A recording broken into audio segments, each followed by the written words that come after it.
இப்போ வந்து பார்த்திங்கன்னா நம்ம தேவையான பொருட்கள் பார்த்துக்கலாம். இதான் பார்த்திங்கன்னா நெனக்குச்சி எடுத்துக்கோங்க. அப்புறம் வந்து டேப் எடுத்துக்கோங்க. அப்புறம் பேப்பரு, அப்புறம் பார்த்திங்கன்னா மிஷின் நூல், சிசரு, அப்புறம் பார்த்திங்கன்னா ஃபைனலி கம்மு. பேப்பர் பார்த்திங்கன்னா ஸ்கொயர் ஷேப் வந்து கட் பண்ணி எடுத்துக்கோங்க. அப்புறம் முக்கியமான விஷயம் என்னென்னு நான் சொல்கிறேன். இப்போ பேப்பர் எடுத்துகிட்டு தெனக்குச்சி வந்து எடுத்துக்கோங்க. அதுமாதிரி பேப்பர் பறக்காமல் இருந்தீங்கன்னா இந்த டேப் வச்சுக்கலாம். தெனக்குச்சி எடுத்துக்கலாம். அந்த தெனக்குச்சி வந்து எப்படி இருக்குன்னா வச்சுன்னா ஒன்று மேலே ஒன்று கீழே, ஒன்று லேசாகவும் ஒன்று வெயிட்டாக இருக்கும்.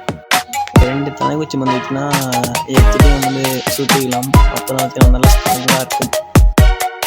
பார்த்திங்கன்னா 2 குச்சி நல்லா வந்து நல்லா நூல் சுற்றிங்கன்னா இப்போ பார்த்திங்கன்னா நம்ம பட்டதுன்னா வந்து இதை அப்படியே ஒட்டிக்கலாம் குச்சி வச்சு. நம்ம வந்து பார்த்திங்கன்னா ஆல்ரெடி செக் பண்ணிக்கலாம் குச்சி அளவு வந்து கரெக்டாக இருக்காங்க. இதை பாருங்கள், இந்த மாதிரி இருக்கணும். அப்புறம் பார்த்திங்கன்னா பட்டம் நல்லா பறக்கும். இப்போ வந்து பார்த்திங்கன்னா நம்ம அந்த பேப்பை வந்து கட் பண்ணி வச்சுருக்கோம் நம்ம ஆல்ரெடி. அதை வந்து பார்த்திங்கன்னா நம்ம குச்சி மேலே வச்சு ஒட்டிக்கலாம். இப்போ நான் வந்து பேப்பை வந்து பார்த்திங்கன்னா எடுத்துக்கலாம். பாருங்கள், பேப்பருக்கு கட் பண்ணி செல்லுக்குள்ளே போட்டுக்கிட்டு இருக்கும். பார்த்திங்கன்னா காற்று அடிக்கிறது காற்று பேப்பர் பறக்காமல் அந்த பண்ணுறோம். அப்புறம் அந்த பேப்பரெல்லாம் வந்து பார்த்திங்கன்னா எடுத்து நம்ம வந்து பார்த்திங்கன்னா பட்டத்துக்கு மேலே வந்து பார்த்திங்கன்னா ஓட்ட போகிறோம். ஊற்றி ஓட்ட போகிறோம். இப்போ வந்து பார்த்திங்கன்னா குச்சி கம்மன் அப்ளை பண்ணலாம் பேப்பரில். இப்போ பார்த்திங்கன்னா குச்சி வச்சுட்டு அதுக்கு மேலே பார்த்திங்கன்னா பேப்பர் வச்சு ஒட்டிக்கலாம். சரியாக வந்து பார்த்திங்கன்னா இந்த மாதிரி பார்த்து அப்படியே ஒட்டிக்கோங்க அந்த குச்சி எல்லாத்தையும். அப்புறம் வந்து பார்த்திங்கன்னா வால் சைட்ஸ் அந்த பேப்பர்லாம் எடுத்து கட் பண்ணிக்கலாம். இப்போது பேப்பர் எடுத்துகிட்டு நம்ம கட் பண்ணலாம்.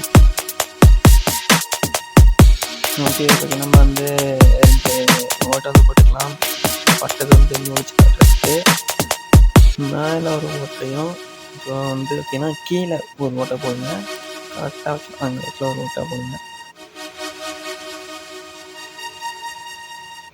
இப்போ வந்து பார்த்திங்கன்னா நம்ம வந்து ஓட்டையில் பார்த்திங்கன்னா நூல் விட்டு இந்த கட்ட போகிறோம். இது வந்து பார்த்திங்கன்னா நம்ம நூல் வந்து கட்டிடலாம். இப்போது பார்த்திங்கன்னா வந்து அடுத்த நாட்டு வந்து போடலாம். பார்த்திங்கன்னா ஒரு ஜான் வச்சு கொஞ்சம் இடம் விட்டு பார்த்திங்கன்னா அந்த இடத்துல வந்திங்கன்னா நம்ம தான் 2 ஓட்டை போடணும். அந்த இடத்துல 2 ஓட்டை போட்டு நம்ம நூல் வச்சு கட்டிக்கலாம். நூல் பார்த்திங்கன்னா விட்டுட்டு நாட் போட்டுக்கோங்க. 3 நாள் போட்டுக்கோங்க. அப்புறம் பார்த்திங்கன்னா அது நம்ம 2 கயிறு பார்த்திங்கன்னா பிடிச்சிக்கணும். மேலே பாருங்கள், இதை வந்து 2த்தையும் பிடிச்சிட்டு என்ன பண்ணணும்னா பார்த்திங்கன்னா அட்ஜஸ்ட் பண்ணணும். இந்த சொல்கிறேன் பாருங்கள். ஃபஸ்ட்டு போட்ட 2 ஓட்டை இருக்கு இல்லையா, அதே இடத்துல வந்துட்டு அதேமாதிரி பார்த்திங்கன்னா கீழே நம்ம வந்து அந்த நூல் வந்து கீழே எடுத்துகிட்டு போகிறதுக்கு வந்து பார்த்திங்கன்னா கரெக்டாக இருக்கணும். நம்ம வச்சு கட்டுற மாதிரி பார்த்திங்கன்னா பக்காவாக எடுத்துக்கோங்க. கீழேயும் பார்த்திங்கன்னா மேலேயும் பார்த்திங்கன்னா சமமாக இருக்கணும். அப்புறம் பார்த்தீங்கன்னா பட்டம் நல்லா பறக்கும். அந்த இடத்த பார்த்திங்கன்னா ஒரு நாட் போட்டுக்கோங்க. கரெக்டாக பார்த்திங்கன்னா அந்த இடத்த பார்த்துட்டு அட்ஜஸ்ட் பண்ணி வச்சு ஒரு நாட் போட்டுக்கோங்க. ஃபைனல் டெஸ்ட்டாக பார்த்திங்கன்னா அங்கே பறக்க விட்டோம். பாருங்கள், பட்டம் எப்படி பறக்குது பாருங்கள், செம்மையாக பறக்குது. வீடியோ பார்த்திங்கன்னா கேமரா லைக் அண்ட் சப்ஸ்கிரைப் பண்ணுங்கள். கேமரா வசதியில் ஓகே. இப்போ பாருங்கள், பட்டம் பாருங்கள் எவ்வளோ தூரம் பறக்குதுன்னு. சரியான ஹைட்டு. இன்னும் நிறைய நான் ஜூம் பண்ணிகிட்ருக்கேன். இப்போ பார்த்திங்கன்னா நான் எங்கே இருந்தேன் தெரியுமா? பாருங்கள், லைக் பண்ணுங்கள், சேனலை சப்ஸ்கிரைப் பண்ணுங்கள். பாருங்கள் எவ்வளோ தூரம் போகுது பாருங்கள், செம்மையாக பார்த்துச்சு.